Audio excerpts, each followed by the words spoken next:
পরবর্তী কর্মসূচি হলো আমরা 2 উপদেষ্টা পদত্যাগ চাই। পদত্যাগ না করা পর্যন্ত আমরা ঘরে ফিরে যাব না।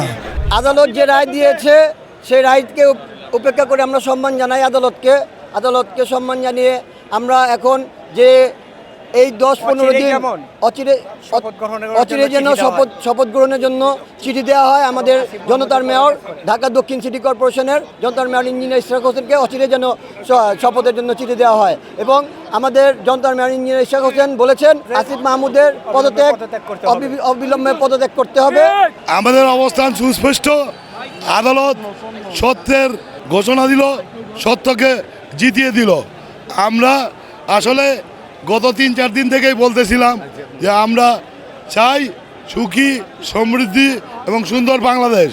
যে সুন্দর বাংলাদেশ গড়তে হইলে 1 নম্বর দুর্নীতিমুক্ত, ক্ষমতার লোভমুক্ত থাকতে হবে। আমাদের নেতা ইঞ্জিনিয়ার ইশরাক হোসেন বলেছেন যে আসল সত্য উদ্ঘাটনের জন্যই আমাদের এই প্রক্রিয়া। আমরা এই মুহূর্তে চাচ্ছি সরকারের অভ্যন্তরে দুর্নীতিবাজ, লোভী ওই 2 জন উপদেষ্টার পদত্যাগ। তাদের পদত্যাগ না হওয়া পর্যন্ত আমরা ঘরে ফিরে যাব না। উপদেষ্টা সহ সরকার একটা চিঠি দিয়েছে নির্বাচন কমিশনের কাছে স্থানীয় সরকার নির্বাচনের দাবিতে। এই বিষয়টা এটা প্রশ্নই আসে না। আগে জাতীয় সংসদ নির্বাচন, তারপর স্থানীয় পরিষদ নির্বাচন। তাদের কোনো দলই নেই।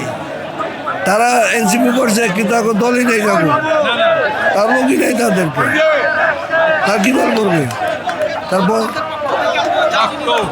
আমরা ডিসেম্বরের ভিতরে জাতীয় নির্বাচন যাচ্ছি।